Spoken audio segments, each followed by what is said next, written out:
มือสูงค่ะข้าเป็นใจเมาค่ะวันมวยก็ข้าติมาสืบสวนจาวาสวิงค่ะเนาะมันได้เป็นต้นฝันเปียดนะต้นฝันไหนข้ามารับเนี่ยฝันรองทัสฟีค่ะเหรอ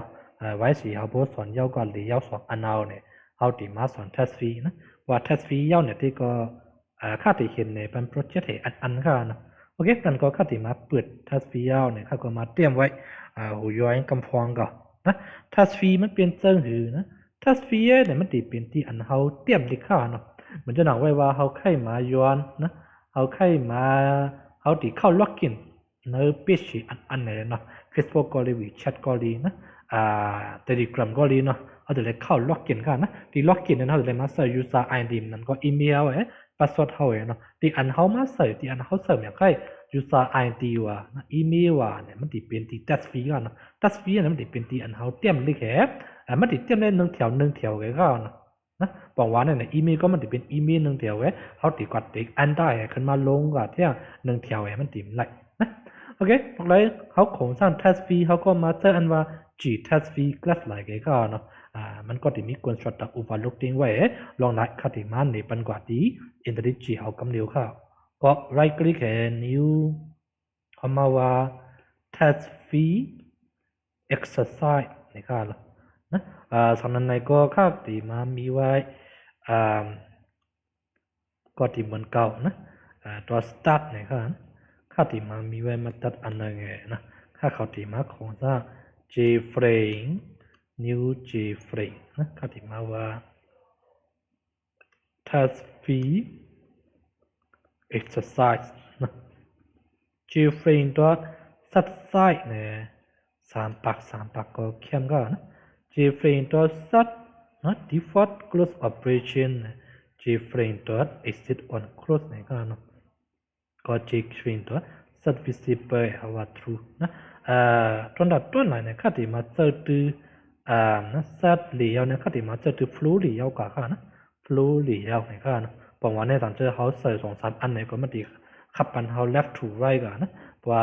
มันยังมีตีตำวางมันเน่าเนี่ยก็มันจะขึ้นลงมาปันเอาเที่ยงเที่ยวของเขาเนาะโอเคนั่นก็คติมาของเรา G test fee G test fee คติว่าเนาะDF นะtest fee เนี่ยก็ดีค่ะนะข้าว่า new G test fee เนี่ยก็เลยแล้วก็เนี่ยคติใส่ข้อเนี่ย G frame เอาเนี่ยก็ add test fee เนี่ยก็เลยเข้านะโอเคเขามา render อันดังข้าวนะมันติเป็นหรือมีคือที่แท้นะก็เปิดข้ามมาเหตุไว้สั่งนะติฟอดมันเนี่ยมันติเป็นไว้ใจค่ะนะตัวที่บุตรตัวเข้มค่ะนะโอเคเพราะนั้นเนี่ยก็เขามาว่าที่กลางในค่ะเนาะที่ทัชฟีเขาซ้ำเขาที่เฮิร์นกลางเขาไงเขามันก็ใจอันว่าเป็นพิกเซลนะเขาก็ใจอันว่าเป็นกอลันในเข้าอ่ะนะกอลันในเนี่ยข้าก็มาเสิร์ฟบันที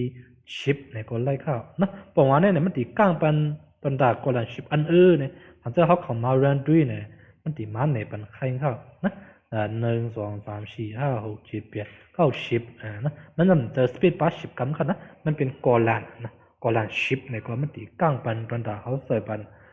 ตัวเล็กไล่มอคยัน10ตัวนะมอคยัน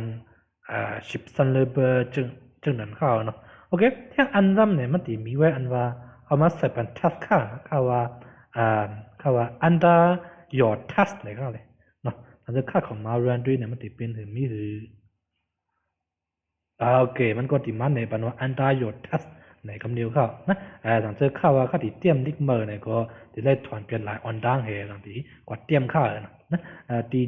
จีทัสฟีเนี่ยข้าก็หาด้วยนะไปก็ตีเขาในมันมีอันว่าพรอมทัสนั่นก็หินข้าเนาะมันติมีไว้อันว่าทัสละลายกี่เนี่ยกันเพราะฉะนั้นว่าเที่ยงต้นมาเนี่ยข้าติมาลับในปันจีทัสฟีอีวันอัชชินดิสนาเนี่ยเขาตีข้าติขัดเจอโครงสร้างปันเนาะตั้งแต่เขาตีเหตุพรามเทสตีอันว่า G test fee เนี่ยครับเนาะโอเคแล้วเราเสร็จก็เนาะค่ามันในปันกวนสตาร์กับสองอันเอาเนี่ยทั้งอันเดียวครับที่มันเนี่ยอันเขามาเจอดูนะหลายก็มาเจอเนี่ยครับนะประมาณนั้นเนี่ย test ก็เขามาเสร็จนะตีกลางก็เขามาเสร็จบันเนี่ยมันจะค่าของมาเรียนมันก็ตีในปันจึงไหนครับนะมันก็ตีในปันจึงไหนครับโอเคแต่ที่มันตีเป็นกวนสตาร์เขาตีเจอเลยครับเนาะข้าก็ตีมาสืบเจอด้วยกวนสตาร์สองอันหลายก็ตีมาลับในปันนะสัตว์ดังสัตว์โกลันที่ก็ข้าก็ตี เนกว่าเข้านะที่ไทยนะสังเจอเขามาเจอกวนสตรัทไตเขาขึ้นกว่าเจอเหมือนเจ้าหนังว่าสัตทัสนะทัสฟีดอทสัตทัสเนี่ยก็นะเขาว่าอันดาหย่อนเลยนะยาวก็นะทัสฟีดอทนะสัตนะกอลันเนี่ยก็นะกอลันเนี่ยก็ขัดติมาปันมาเคย15เนี่ยก็นะมันติมโปยาวตันมาใกล้ก็นะมันเดี๋ยวใครเอ็นกับเอ็นนะนี่ก็เขาติเลยมาจึงไหนเนาะมันก็เหมือนกันเกี่ยนี่ก็เนาะอันเฮามาเสิร์ฟคอนสตรัคไตนะมันก็กะกันว่าอันเฮามาเสิร์ฟคอนสตรัคไตนะอันเฮาก็ฮอนจะมาตัดมันเกี่ยนี่ก็นะที่จาวาเนาะที่จาวาสวิงก็ที่จาวา FS ก็ดีเนี่ยก็ดีกว่าจอมไว้เปิดอันคับโซลูชันก็นำเข้าเนาะตอนเจอเขาคล้ายนะตอนเจอเขาคล้ายตัวลิกเนี่ยก็จะเก็บนะตอนเจอเขาคล้ายเสิร์ฟเป็นตัวลิกเนี่ยก็ขึ้นกับใจวันสัตว์เนี่ยก็นะมันจะน่าติดไทยกันเนาะสัตว์ทัสเขามาเอานะอันตรายในเนี่ยเสือหันเป็นทัสมันกว่านะตอนเจอเขาแค่เอาทัสมันเนี่ยก็ดีนะก็ทัสฟีดอทเก็ตทัสนะมันก็เป็นเก็ตตาสัตว์กุยนังเกานะโอเคเพื่อนเนี่ยก็ขัดติมาเหตุสังเนี่ยนะขัดติมาลัดเนี่ยที่ยังกำฟองก่อนเนาะมันก็ติดมีสัตว์ฟ้อนเนี่ยนะสัตว์ฟ้อนไหนที่ก็ข้าก็มาเหนือกว่าย่องก็ข้าน้องก็เปิดเนี่ยขัดติยะย้อนข้ามปูนก่อนนะขัดติมาเนี่ยเป็นสัตว์ปักกรองต้องสัตว์ฟูกรองไหนข้าเนาะที่มันจืดในก็ข้าประมาณเหนือย่องก็ข้านะ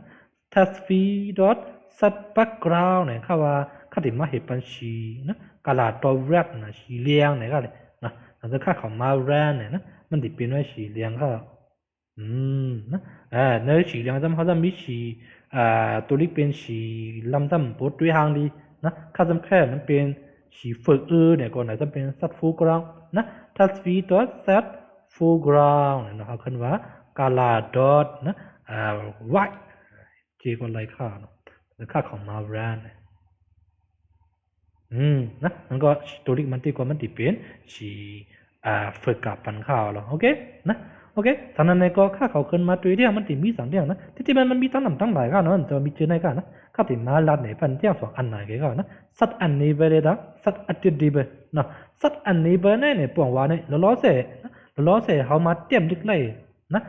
ปัวข้าจำเนาะข้าขึ้นกับเหตุปันติดซีเบอร์มันเนี่ยนะข้าอันดังสุดที่ข้าติมาย้อนถอนเปีย2อันไหนอันดังข้าเนี่ยมันแค่ตัวอยากไปอินนะถ้าฟีตัวสัตอันนี้เบอร์เนี่ยข้าว่า true เนี่ยค่ะเลยนะแต่เดี๋ยวมันจะเป็น default มันค่ะนะแต่ถ้าค่าซ้ำก่อนไลน์ให้มันเป็น false กว่าเนี่ยมันจะเป็นหือนอนเอามาตามด้วยเนาะแต่ถ้าค่าของมา ran เนี่ยจริงมันจะเป็นหือไว้มันจะเป็น deceiver ก็ปองว่าเนี่ยเขาดีกว่าเอาเนาะเขาดีกว่าเตรียมสังคมเลยมันดีจีนเนี่ยปัญหาละลายเลยค่ะเขาดีกว่าเตรียมดิกเดิมมันก็ไม่มันจะดีเป็นชีมันก็มันเตรียมใครเหม่งไว้อินค่ะเลยเนาะแต่ถ้าเขามาด้วยเนาะไว้ว่าค่าที่มาของสร้างเรื่องอันนึงตัวหนาที่มันนี่สัตว์อัดดีไว้หลายกันนะก็เปิดทำไข่ก็เปิดเขาสองอันซ้ำทำไข่เหมือนกันในค่าเรียนเนาะไว้ว่าค่าที่มาว่าเนาะอันดาหยออีเมลในค่าเรียนเนาะแล้วก็ค่าที่มาว่า15เนี่ยเนาะตอนนี้ซ้ำค่าที่มาว่าเนาะทัสฟีทูตัวสัตว์อัดดีไว้ว่าเป็น first ในค่านะข้าที่มันเนี่ยเป็นว่าสัตว์อันนี้เบอร์ first ตั้งสัตว์อัดดีเบอร์ first เนี่ยมันกาสังกันเนี่ยค่าเพราะว่าเขาเย้าเนี่ยก็เขาจังคืนใส่เข้าวัดดีจีฟริงเขาโอเคตอนนั้นก็ค่าที่มาแล้วเนาะนะมันติดเป็นจีอะแล้วจะเป็นสัตว์อัดดีเบอร์นะแล้วจะเป็นสัตว์อันนี้เบอร์กันนะสัตว์อัดดีเบอร์เนี่ยชีมันตีมกว่าเมงข้าวเนาะแค่กาว่าเนี่ยข้าก็มาเตรียมนิกรมไหนก็ข้าก็มาเตรียมนิกรมไหนนะข้ามาเตรียมนิกรมไหนข้าตีหันไหนแกนะหลังจากข้ากว่าติหลังจากข้าตีกว่าเตรียมนิกเนี่ยจึงมันตีมาหมูบันข้าวเนาะวามเตรียมไหนนะแล้วเป็นหนังตั้งเหนือมันเป็นสัตว์อันนี้เบอร์เป็นฟอสนะชีมันก็ดีเปิงกว่านะหลังจากที่แต่สมันจะเป็นสัตว์อัดดีเบอร์เป็นฟอสเนี่ยกันนะเขาตีหันนั่นละลายเกเนี่ยเขาดีนะกว่าเตรียมสั่งเนื้อมันก็ไม่ยาวเลยค่ะเนาะโอเคลองอัดดิทัสก็มันติมีหนังไหนเก่งกว่าข้านะมาส่งทางชิงค่า